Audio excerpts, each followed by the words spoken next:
Hello students, welcome. This is our fourth part of the third chapter, Understanding Quadrilateral. आज हम पढ़ेंगे Sum of the measures of exterior angles of a polygon. किसी भी polygon के exterior angle का सम कितना होता है। तो पहले हम ये जाने कि एक्सटीरियर एंगल किसको कहते हैं। क्लास 7 में वो पढ़ाया गया था आपको ट्राइंगल में। जैसे ये अगर ट्राइंगल है, triangle A B C is there, A, B, C. If side BC is produced, then an angle is formed. Then an angle is formed ACD. और ये राइट साइड में बढ़ाया जा सकता है और BC को हम लेफ्ट साइड में भी बढ़ा सकते हैं। तो से this is extended to E. Then EBA is an exterior angle. ऐसे ही हम साइड AC को भी बढ़ा सकते हैं।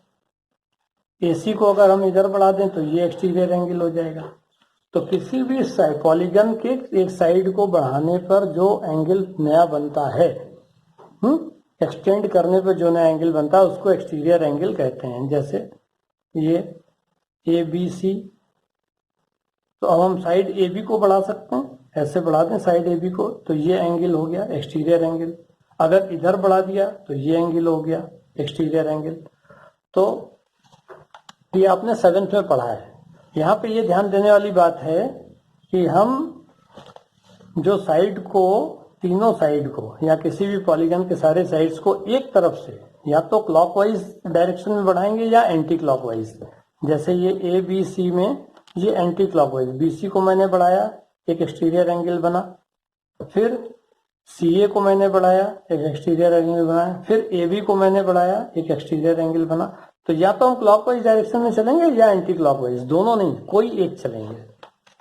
तो अब हम यहाँ देख लें sum of the measures of exterior angles of a polygon. तो पहले हम एक ट्रायंगल लेते हैं ABC।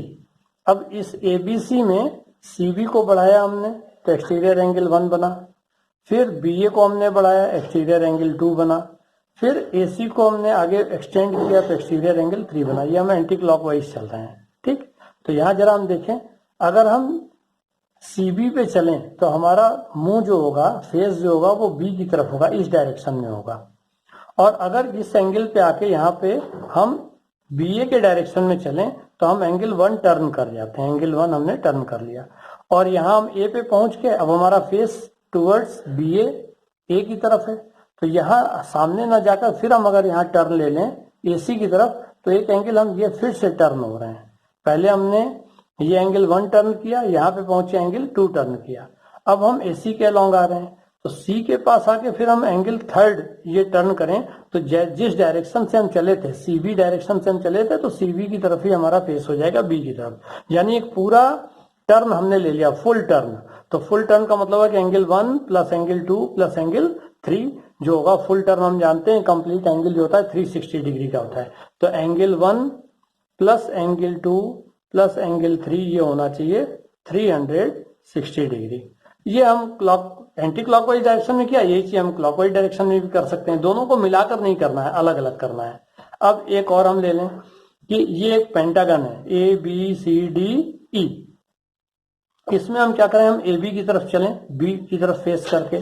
तो जब हम B पॉइंट पे पहुंचते हैं तो हम यहाँ पे एक एंगल 1 टर्न ले लेते हैं और जब एंगल 1 टर्न लेंगे तो हमारा फेस C की तरफ हो जाएगा और BC के अलॉन्ग हम चलेंगे। फिर C पे पहुंच के हम एक एंगल और टर्न कर जाते हैं एंगल 2, तो हमारा फेस D की तरफ हो जाएगा और हम CD के अलॉन्ग बढ़ते हैं। फिर D पे पहुंचने के बाद हम DE की तरफ चलें तो एंगल 3 हम टर्न कर लिए और हमारा फेस E की तरफ हो गया। फिर E पे पहुंचने के बाद हमने एंगल 4 की तरफ ये टर्न ले लिया तो हमारा फेस जो हो गया वो A की तरफ हो गया। अब A पे पहुंचने के बाद फिर हम एंगल 5 अगर टर्न ले लें तो हम जिस डायरेक्शन से चले थे, AB में B की तरफ फेस करके चले थे, उधर ही हमारा हो जाता है फेस।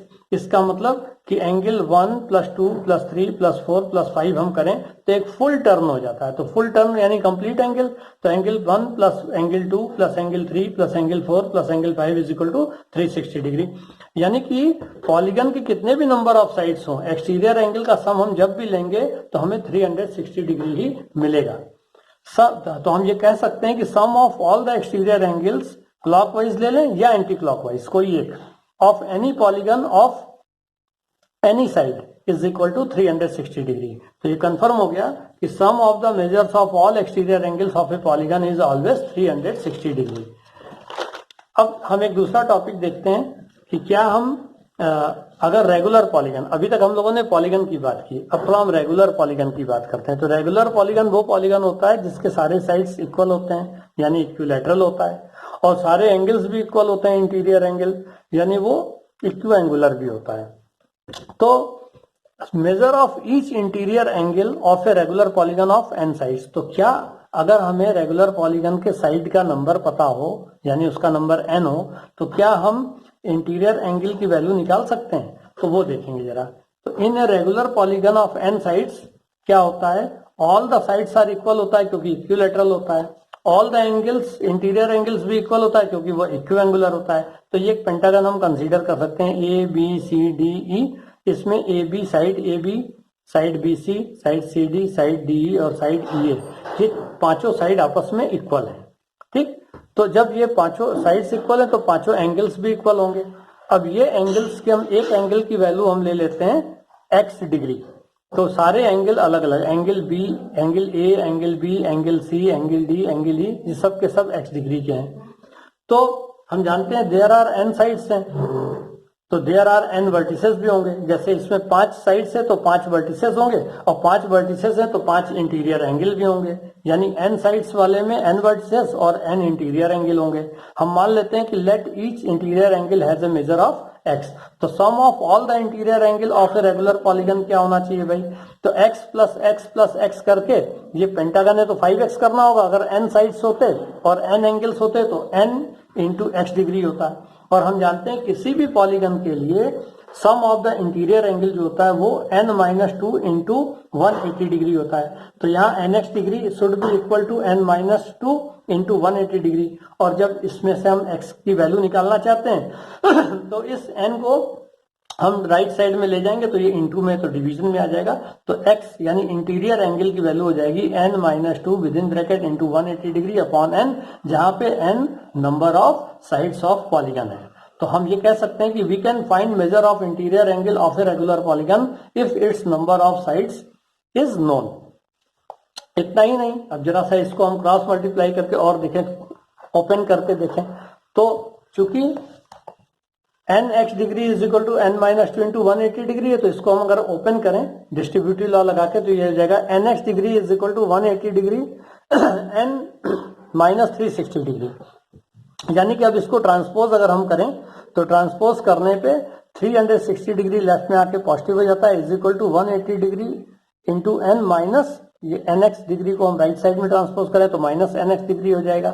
यानी कि यहाँ पे हम डिस्ट्रीब्यूटिव लॉ लगा के अगर n को कॉमन ले लें तो ये हो जाएगा 360 degree is equal to n within bracket 180 degree minus x।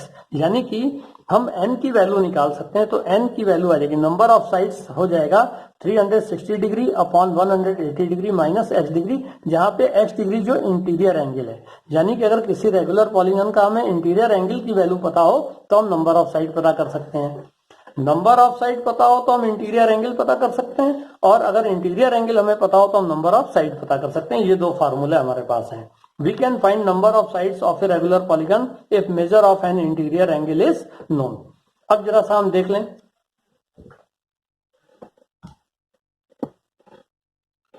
measure of each exterior angle of a regular polygon of n sides। तो ये उससे भी आसान है कि अभी हमने देखा कि इंटीरियर एंगल का मेजर कितना होता है अगर हमें नंबर ऑफ साइड्स पता हो। तो यहाँ एक्सटीरियर एंगल की वैल्यू कितनी होगी अगर हमें नंबर ऑफ साइड्स पता है? तो हम जानते हैं एक्सटीरियर एंगल का जो सम होता है 360 डिग्री होता है। तो in a regular polygon of n sides all the sides are equal, all the interior angles are equal.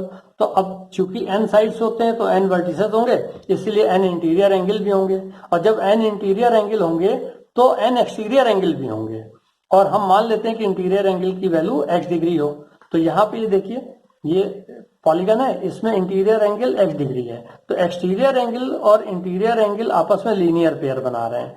तो यानी कि अगर एक्सटीरियर एंगल की वैल्यू हमें निकालनी है तो 180 डिग्री माइनस इंटीरियर एंगल हम कर दें तो हमें पता लग जाएगा, एक्सटीरियर एंगल की वैल्यू पता लग जाएगी। तो y डिग्री जो हमने मान लिया कि एक्सटीरियर एंगल y डिग्री हो, तो y डिग्री की वैल्यू हो जाएगी 180 degree minus interior angle linear pair के कारण।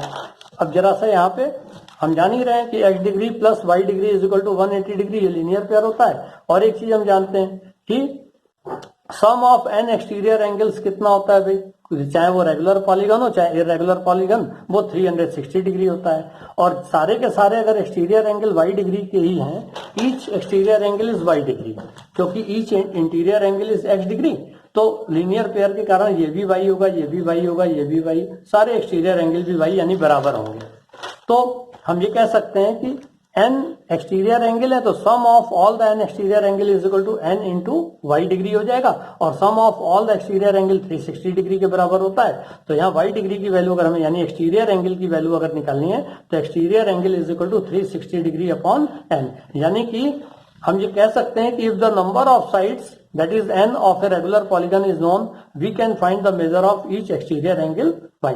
और इतना ही नहीं, इसी को अगर हम क्रॉस मल्टीप्लाई करें तो n की वैल्यू हो जाएगी, नंबर ऑफ साइड्स जो हो जाएगा वो 360 डिग्री अपॉन y डिग्री, यानी 360 डिग्री अपॉन एक्सटीरियर एंगल, ये रेगुलर पॉलीगन के लिए। इसका मतलब हम ये भी कह सकते हैं also if the measure of exterior angle of a regular polygon is known, we can find the number of sides of a regular polygon.